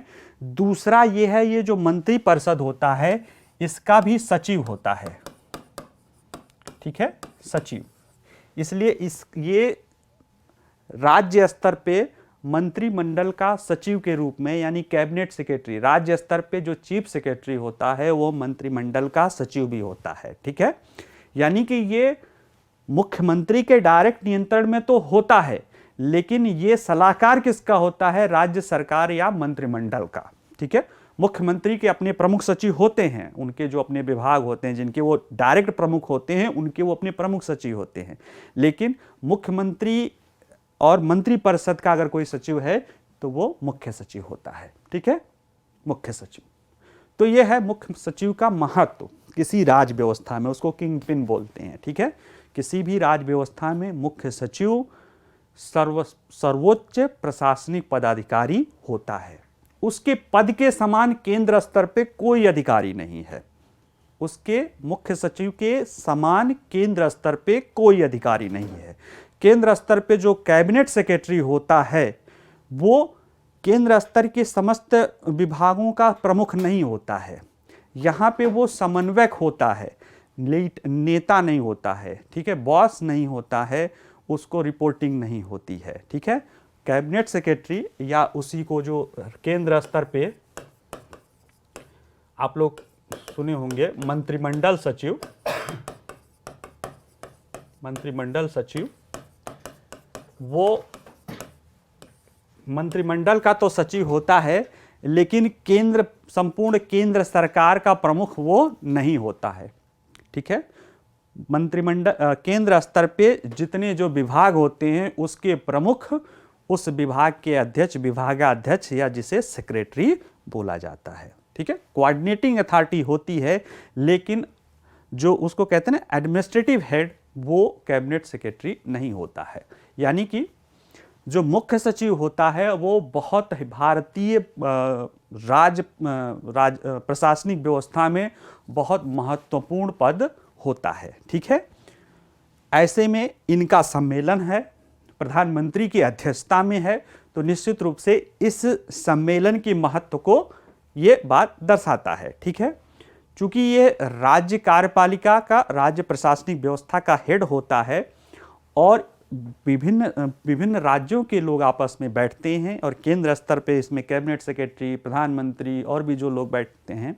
ठीक है, उसमें क्या होता है कि एक पूरे भारत के लिए यहाँ पे जो मुद्दे होते हैं ऐसे चर्चा किए जाते हैं जो पूरे भारत के लिए महत्वपूर्ण होते हैं। ठीक है, ये एक अनौपचारिक सम्मेलन है, इसकी कोई प्रशासनिक व्यवस्था में या वैधानिक व्यवस्था में या संवैधानिक व्यवस्था में कहीं उल्लेख नहीं है।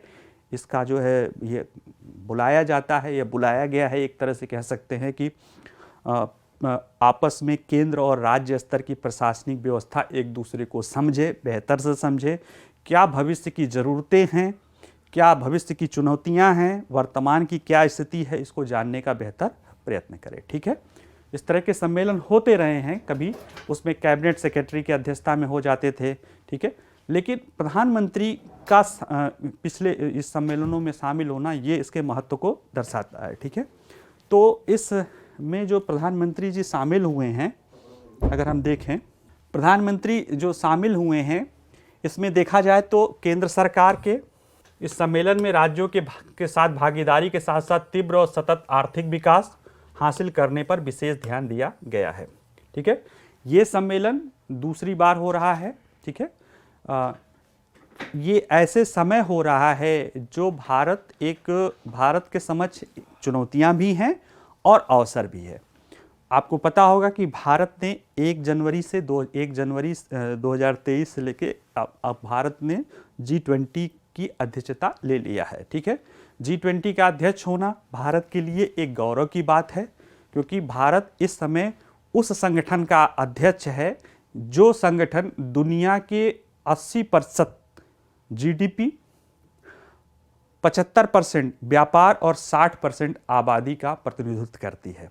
ठीक है, यानी कहीं न कहीं कहा जाए कि ये विश्व सरकार का प्रतिनिधित्व करती है, डिफैक्टो गवर्नमेंट। ठीक है, विश्व सरकार जैसी कोई अवधारणा नहीं है, लेकिन अगर सोचा जाए तो ये वो संगठन है जो सही मायने में पूरे विश्व का प्रतिनिधित्व करती है। ठीक है, उसकी अध्यक्षता है।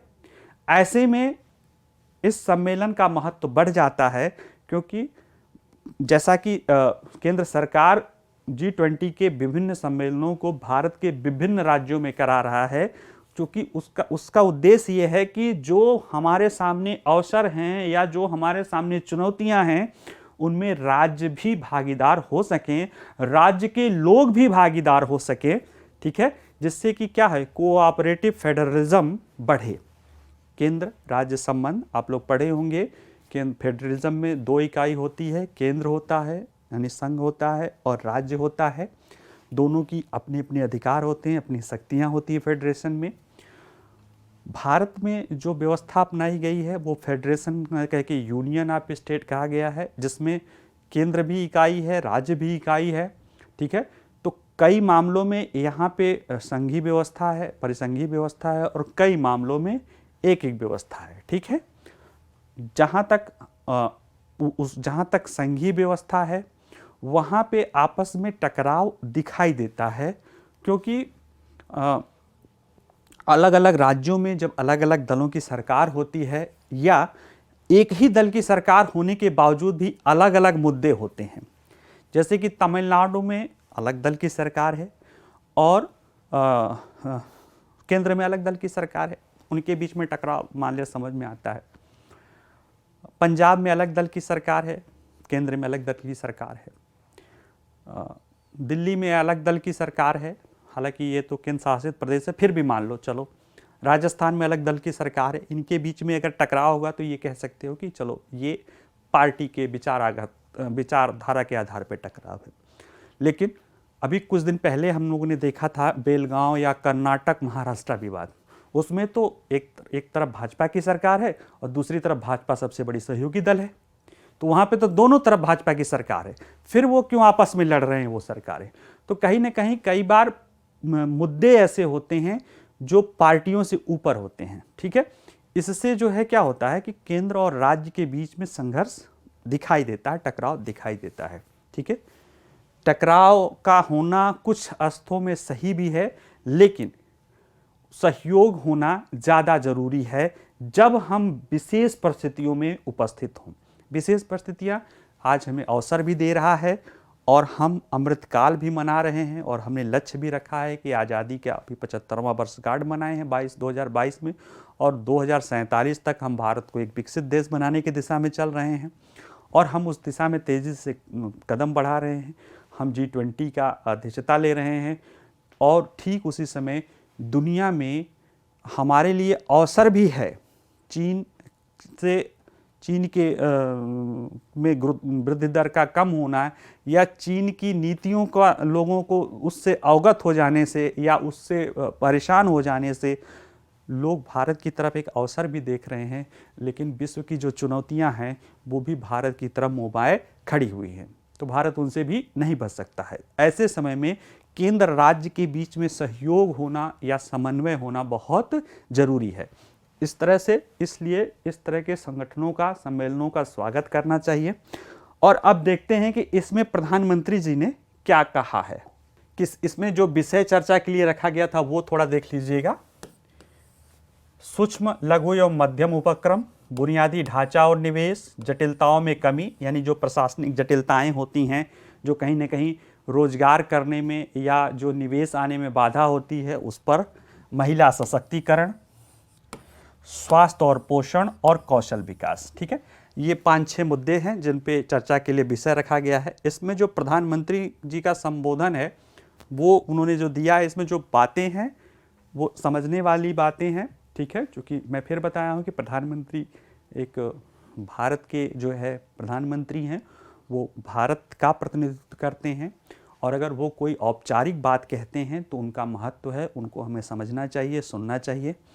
वो राजनीतिक व्यक्ति के रूप में अगर किसी राजनीतिक सभा में कोई बात कहते हैं तो वो राजनीतिक दल के रूप में उसको आप दूसरे रूप में ले सकते हैं, लेकिन अगर किसी औपचारिक संगठन में अगर कोई बात करते हैं तो वो महत्वपूर्ण होता है, उससे हमें काम की चीज़ें मिल जाती हैं। ठीक है, जैसे अगर देखा जाए कि भारत किस लिए क्या कह रहे हैं कि भारत को G20 की अध्यक्षता प्राप्त होना, ये क्या है, उपलब्धियां बताया कि 2000 पिछला सम्मेलन जून 2022 में हुआ था, उससे जो ये विकास के क्षेत्र में क्या क्या हुआ, अध्यक्षता प्राप्त हुई, दुनिया की 5वीं सबसे बड़ी अर्थव्यवस्था बनी, नए स्टार्टअप का तेजी से पंजीकरण हो रहा है ना।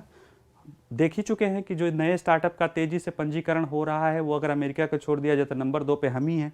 ठीक है, अंतरिक्ष क्षेत्र में निजी क्षेत्र भी आ गया है भारत में, जो है आपने देखा कि निजी अभी हम सैटेलाइट छोड़ रहे हैं, नेशनल लॉजिस्टिक पॉलिसी ला दिया गया है, राष्ट्रीय हरित हाइड्रोजन मिशन को ला दिया गया है, आदि अनेक उदाहरण हैं जो हमने उपलब्धि के रूप में इन्होंने प्रधानमंत्री जी ने गिनाया। ठीक है, अब क्या कह रहे हैं, उन्होंने कहा, जोर देकर कहा, कैसे कहा, जोर देकर यानी बल दिया, राज्यों और केंद्र को मिलकर काम करना चाहिए और प्रगति की रफ्तार को तेज करना चाहिए। ठीक है, क्यों, प्रधानमंत्री कहा विकसित भारत के निर्माण के लिए बुनियादी ढांचे, निवेश, नवाचार और समावेश 4 आधार स्तंभ बताया है। आधार स्तंभ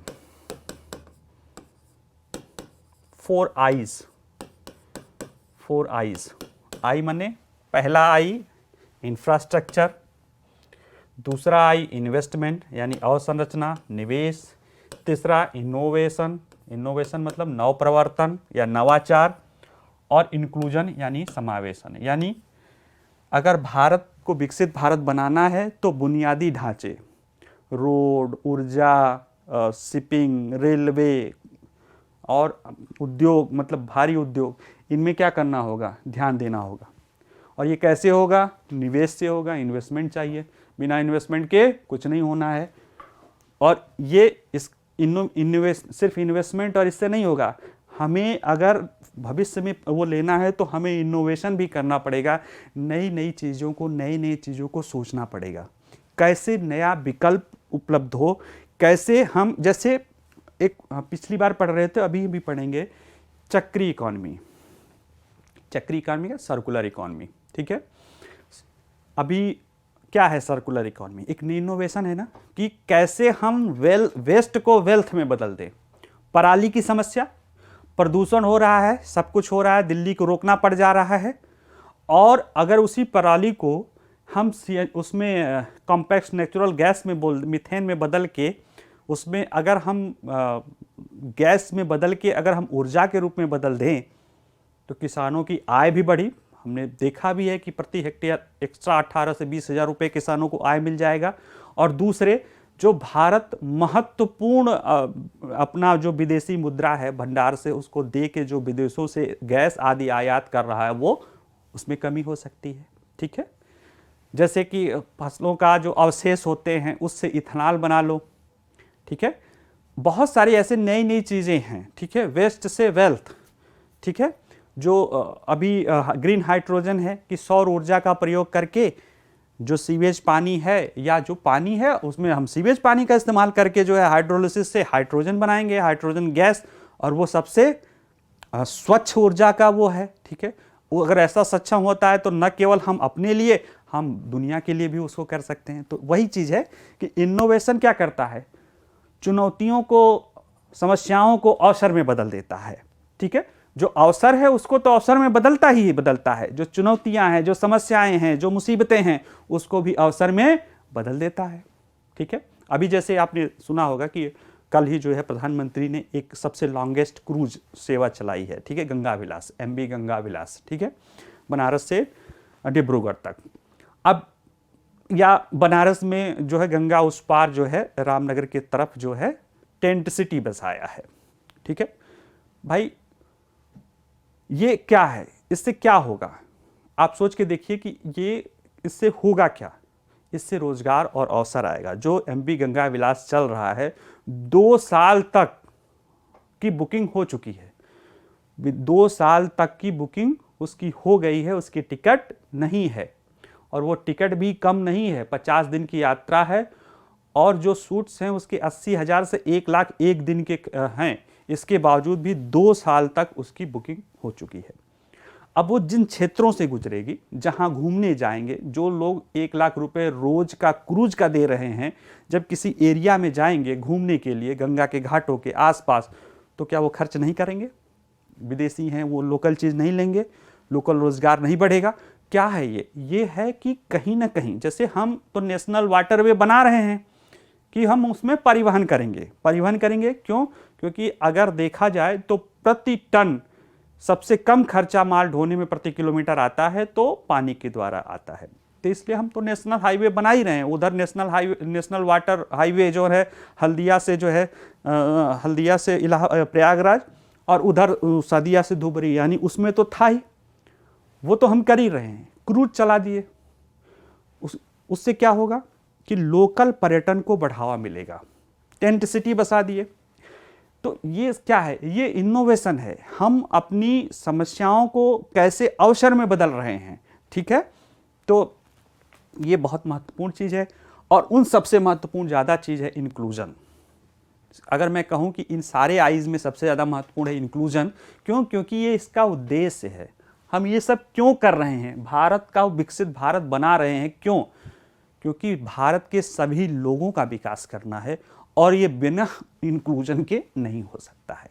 अभी जैसे पढ़ा ना गिनी गुणांक, हम विकसित हो गए और 100 लोगों के परिवार में सारी आय 5-10 लोगों के पास ही आ गई, तो हमारी 1 लाख की जगह 10 लाख हो जाए, लेकिन बाकी के 90% लोगों को उससे क्या मिलेगा? तो सिर्फ आय पर ही नहीं फोकस होना है, हमें यह भी ध्यान देना है कि जो आय है वो बंटवारा भी हो, या जो आय कमा रहे हैं उसमें बाकी के सभी लोग भी शामिल हों, ठीक है।